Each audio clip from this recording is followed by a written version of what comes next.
Building का लोकार्पण करने की कृपा की जाए महोदय।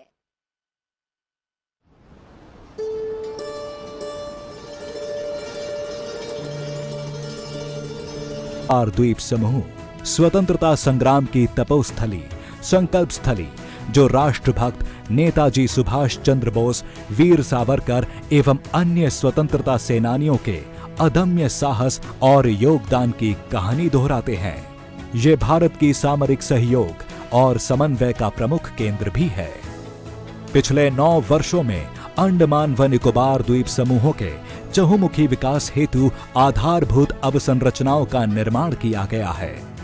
हाई स्पीड इंटरनेट के लिए ऑप्टिकल फाइबर केबल कनेक्टिविटी, बंदरगाहों का विकास व विस्तार, बेहतर सड़क संपर्कता के लिए हाईवेज इत्यादि का निर्माण, ये सभी कदम यहाँ के लोगों के विकास और बेहतर भविष्य के लिए भारत सरकार की प्रतिबद्धता को दर्शाते हैं, जिससे भारत की विकास यात्रा में ये द्वीप समूह मजबूत भागीदार बनकर उभरे हैं। अंडमान एक ऐसी धरती है जहां पानी, प्रकृति, पर्यावरण, पुरुषार्थ, पराक्रम, परंपरा, पर्यटन, प्रबोधन और प्रेरणा सब कुछ है। देश में ऐसा कौन होगा जिसका मन अंडमान आने का नहीं करता है। माननीय प्रधानमंत्री श्री नरेंद्र मोदी जी के दूरदर्शी एवं यशस्वी नेतृत्व में सकल भारत के समग्र विकास पर जोर दिया गया है, जिसमें पिछले 9 वर्षों में विमानन क्षेत्र ने भी अभूतपूर्व प्रगति की है, जहां देश में हवाई अड्डों की संख्या 74 से बढ़कर 2 गुनी हो गई है।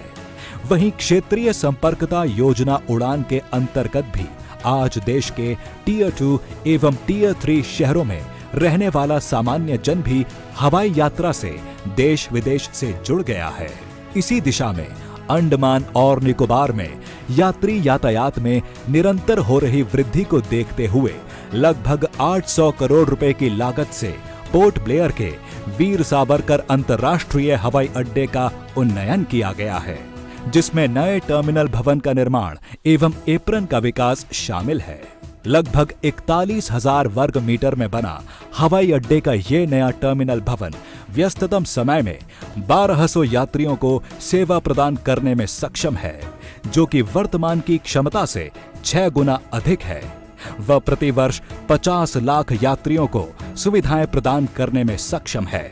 इस टर्मिनल भवन को 3 तलों में बनाया गया है, जहां 28 check in counter, 3 passenger boarding bridge, 3 conveyor belts की सुविधाएं उपलब्ध हैं।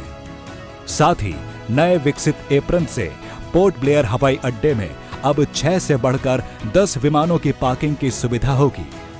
भवन का अग्रभाग केबल नेट ग्लेजिंग के माध्यम से लगभग 4000 अलग अलग आकार के ग्लास पैनलों से मिलकर बना है, जिससे यह टर्मिनल प्राकृतिक रूप से प्रकाशित रहेगा। यहाँ के सुरम्य द्वीपों की समृद्ध जैव विविधता से प्रेरित पोर्ट ब्लेयर टर्मिनल भवन एक सीप के आकार की संरचना है, जो समुद्र और यहाँ के द्वीपों की सुंदरता को दर्शाती है।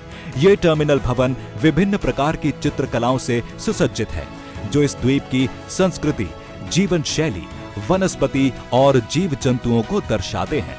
इस नए टर्मिनल भवन के प्रारंभ होने से संपर्कता बेहतर होगी, जिससे यहाँ के पर्यटन को बढ़ावा मिलेगा और क्षेत्र के उद्योग और अर्थव्यवस्था को नई गति मिलेगी। साथ ही शिक्षा, स्वास्थ्य, कृषि और मरीन क्षेत्रों को और भी बल मिलेगा। असीम संभावनाओं से भरे अंडमान निकोबार द्वीप समूहों के सर्वांगीण विकास की दिशा में पोर्ट ब्लेयर हवाई अड्डे का नया इंटीग्रेटेड टर्मिनल भवन एक अहम